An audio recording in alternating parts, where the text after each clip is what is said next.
Shake it, girl. Shake it. Oh, we're recording. What we're recording today? Oh, can't stand this. Okay, here we go. Gamer Dude 2088, and today we're going to talk about why you should start re-rolling in Epic 7. Okay. Playing these gacha games, you know, everybody want to get like the greatest setup when they start off.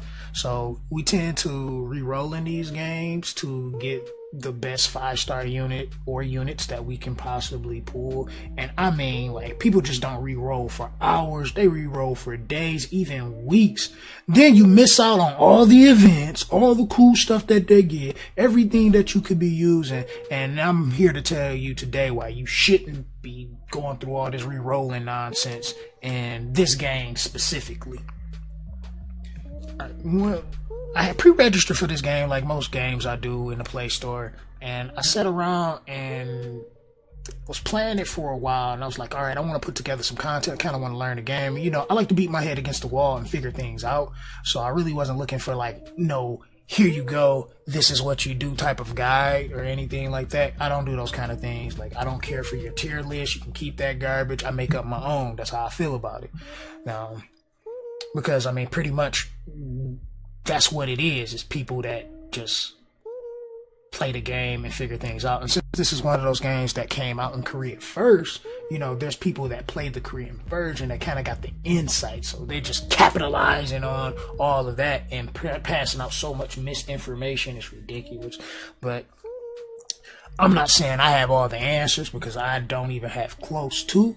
And I'm not saying that my opinion is the only opinion to have in this game. What I'm saying is you guys are making a grave mistake re-rolling so much. And let's talk about why now. So I'm going to open up my trusty journal and go into this nice little hero section, because this is the important stuff right here. Alright. Now, the reason why I'm saying like re-rolling is a bad thing in this game is because of the way this game is set up. It's not like most games where you would get one unit, let's just say Raz for instance right here, and then since the main version of him is fire, then there'd be a water one, and there'd be an air one, and there'd be an earth one, and there'd be a light one, there'd be a dark one, and there'd be a brown one, there'd be a blue one, there'd be a purple, all these different damn colors and all that stuff, man. But this game doesn't have that, so it kind of changed the dynamics some, because how things are structured, where you have certain units that have these amazing kits, and there's not anything else like it in the game, because you don't have such a variety of units to pull from, which is a good thing. It's a good thing because it really works well for this game, which makes a lot of units, especially some of the more F2P units, that's you know, easier to obtain, more viable. Like the 3 stars in this game is critically OP. And I took it upon myself the other day to actually do a little research, like finally start looking at content from other people and really just analyzing and just seeing what they're doing and what they're talking about and everything. And I just came across the same thing kind of over and over, until I stumbled upon one video where somebody just blatantly said it. Like, you know, they re-roll for so fucking long just to pull units that they're not even using in their progression for the most part. And that's the thing though. Like, a lot of you guys want to progress, and you want to progress rapidly, and you want the most efficient thing, the efficient way to progress. Now, I don't really care about the most efficiency myself, because I just like to have fun and do what I want in these kind of games, and figure out different ways of progression, things like that. So there's a lot of trial and error, and you know, you get kind of pushed behind while everybody else is climbing because they took the cookie cutter approach, which, you know, that's fine too. You know, not everybody's a strategist, and not everybody is willing to put that time in and have the patience to do so. You know, you just want to do what you do, right? So what I want to show you here today is just like a few of the 3-star units that I believe, if not better, are on par with the 5-star units in this game. And in the sense of, these units will probably be better for your progression, and we're going to talk about the ones that you can essentially craft, as well as some of the ones that if you are re-rolling, you should be re-rolling for these units and stop re-rolling for Ravi and Says, because it's like those units are great, but I see them more so as PvP units. And in this game, you gotta have a team to farm the dungeons that give you the gear that get you into PvP. So it's not bad that you get those kind of units, but I see the same thing not only with myself but with other people. When they start farming hunts, they're not even using those units. At best, they're probably using them as their farmers, and you don't even need them for that. So we're gonna go to, like, let's say, I'm sure a lot of people are familiar with the Holy Trinity, which is some complete BS if you ask me. But it's funny though, man, because the Holy Trinity is three stars, one of which Elson that you can craft, T-Area, which is something that you can just summon regularly if you just happen to pull her because she's a 3-star, and then the last one, what's this, Icarus or something like that. He's probably the more challenging one to pull, which I would think is like the better out of the 3 because of everything that's in his kit, which is crazy, but not necessarily needed to like really start grinding like Wyvern and Golem, because that's where you're gonna spend most of your time. Now, as far as Elson goes, what he's bringing in is an attack buff and a defense buff once you get him awakened to 3, to his 3rd awakened 3-star. Yeah, there we go. That's what I'm trying to say. Once you get him to awaken 3-star, then he gets the attack buff on top of the defense buff, which this is mostly what you're doing with your units anyway, is awaken them to 3-star at the base minimum just to get the extra part into their skill so they can perform the best as they can possible.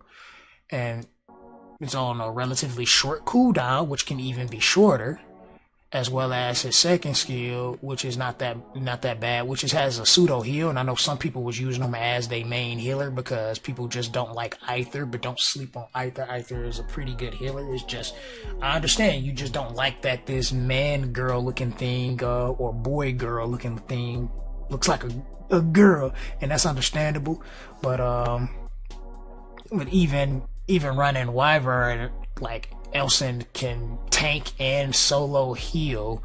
Now, I'm not sure, because I've seen some videos where, you know, they show them doing Wyvern 10 and everything, and Wyvern 10 and then having Icarus, you know, as the extra healer and everything. So I'm not sure through progression if having just Elson as the solo heal will be good enough, because I'm just not that far into it. But just looking at that, that's just crazy. And then another unit that you could craft that you really don't need Says, Ravi, or any other 5-star is Larina.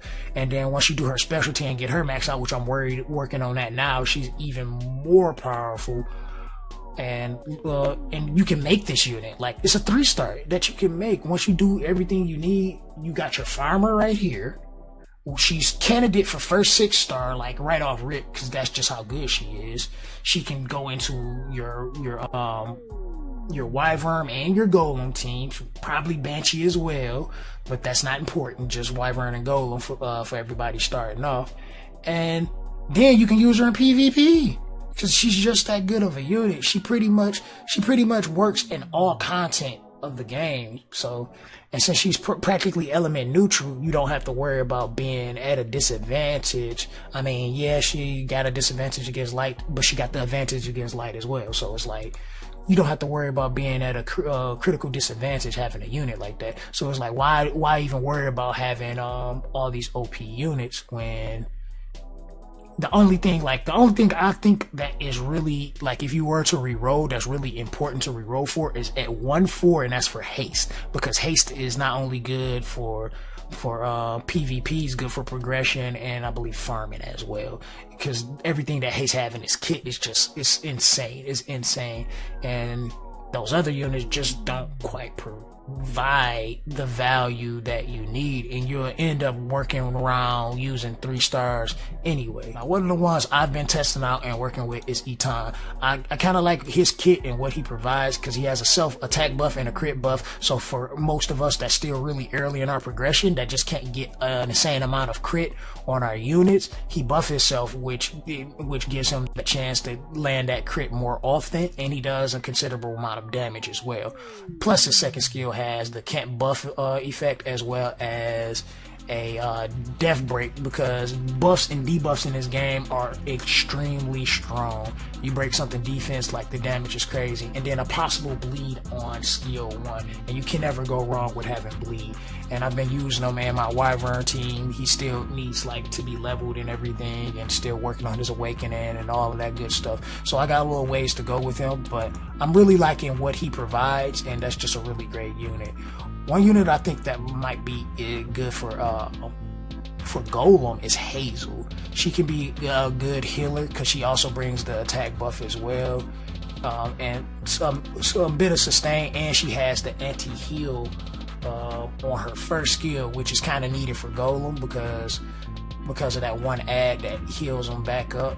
I mean, you can poison your way through it, so it's not a big deal, but I think as you go through the higher stages, you might need that anti-heal more often just to have that extra synergy.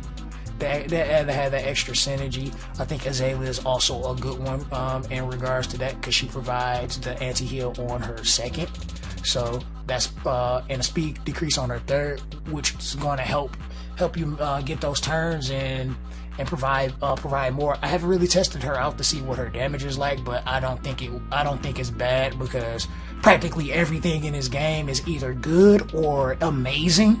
I haven't seen the unit that's just meh, unless the kit just doesn't really resonate well with a lot of what you can do in the game, and that's very few and far between on units that you can use. At first I thought Silk was just going to be like the greatest thing ever, but I think Silk is more suited for PvP. She can be used well as PvE, but I don't think she's like the biggest investment to make early on. Maybe later on in PvP she'd be good, but Curious is definitely strong with the poisons that she provide, and this is just all 3-star units, man. All 3-star units. You don't even need anything else. If you pull a decent 4-star or 5-star, that's great. If you got units that's going to set you up for PvP later, that's amazing. But it's like you don't have to make such a large investment into those, because you have all these other easier to attain, if not craftable units. The Tenor Guard, which I see a lot of people are using, and at first I was thinking like this is going to be that one unit nobody's going to really think about using, and it's going to be like low-key really good, and I see him being a usable unit for Wyvern, but especially since he has the possible death break on first skill, so that's going to always be good. To be able to break a defense on first skill is quite important, and going into Wyvern, you need that damn thing debuffed in order to not get two-shotted by it in most cases, especially after getting past 6, because it gets faster, it gets stronger, the more ads and everything. And from what I've been seeing in people's streams, videos, and just within my own community, it's a lot that goes into it. And I think for the most part, those are some of the units that I wanted to discuss.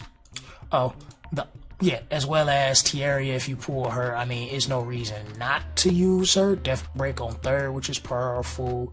She can increase combat readiness, so this is a passive, so this is like every turn, and getting turn bar is important. You know, the more turns you get and the less turns the enemy get, the better.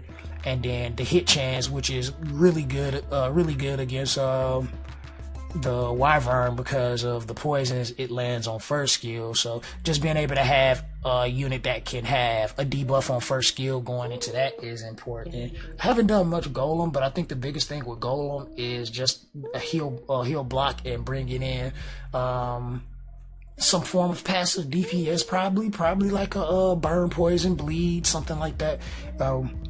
That's really good. That's really good because those are like critically strong. That's why I say haste is like OP just for all content, because you know he's element neutral to Wyvern and element advantage against Golem, and that's pretty much what the what these units are is like bringing them in for those in particular things. And I know some of these other 3-star units are probably decent and can work well, but these are just some of the ones that I think that are the best. So it's like you have a chance to summon these, and some of them you can craft. I mean, like the LDs, you can't summon them unless you get moonlights, but other than that, you can craft the 2 major ones that I said, which is Larina and Elson. And then the other ones that you can just summon. So I'm like, if you're re-rolling, you want to get whatever 5-star, because the 5-star really doesn't matter. And some of those units, because they're going to help you in progression more than anything else. So this is just my thoughts on, I think people should be doing. This thing is just insanely OP. Like, this skill right here is just way too much. And then a death break as well on first skill. Like, insane. I can't see how he would not get a nerf. I mean, not the easiest to pull, but and there's plenty of other options that you can have. I'm sure there's plenty of videos out there, people just saying like 4 stars that you can use and 5 stars that you can use as well in your progression. So it's like, yeah, you can do the combination of them, but I think if you want to be the most efficient, some of these are critically good. At first I was thinking Alexa would be like a beast, which I think if you pulled her early on, she'll be good to bring to at least a 5-star maybe, but I wouldn't put any kind of like skill ups into her or anything like that, because she falls off later on. I don't see anybody using poisons, at least as further as Wyvern go, because I was like, you can ask anybody in my Discord, like, I was going crazy about this unit, like, I need her for Wyvern, and somebody was just like, why? Because nobody uses her later on. And I'm asking, like, why is that? Like, poisons are so good. And then we went through a whole bunch of discussion about it. So I just went and just did some research, and then I just put together a team based off of the units I had, and then start seeing the damage capability and the synergy that the teams I had. And I was looking like, well, poison is not that important. It's really good, especially for harder content in the game, like Abyss. Something like Poison, Bleed, and Burn will help out a lot more, because those units have such high HP pools. But I'm not sure how the later dungeons are for Wyvern and Golem. But just seeing that is like, yeah, I don't necessarily need this unit. And if there's a bigger reason why she's not that good later on, then that's not worth the full investment into a unit like this, even though she's still pretty decent. But that's just my thoughts on everything. I don't expect everybody to agree. If you don't agree, let's discuss that in the comment section below. If you do agree, hit that like button, and so I can, put out more content. I really enjoy this game, and I haven't really done any videos yet. I kind of want to do some, but I really want to feel the game out a little more, because it seems like there's a lot to it, and I don't want to put out bad information for people. I want to put out something that you guys can really learn from, apply to what you're doing in your game, and improve and get better as well as we all progress. I feel like I'm in a good position now going forward, so we want to see how things go, and we're going to talk about my progression going forward and what I'm doing and how you can apply that to your progression as well. And as always, this is the Gamer Dude signing out. Please hit that subscribe button if you're new to the channel. Turn those post notifications on so you can be the first to see my content as well. We got a nice little donation thing in the bottom. If you feel like you like me, maybe you can show some financial support so we can really move into that further direction and everything. If not, just be here and share the content. That's always greatly appreciated as well. And I'm out. Deuces.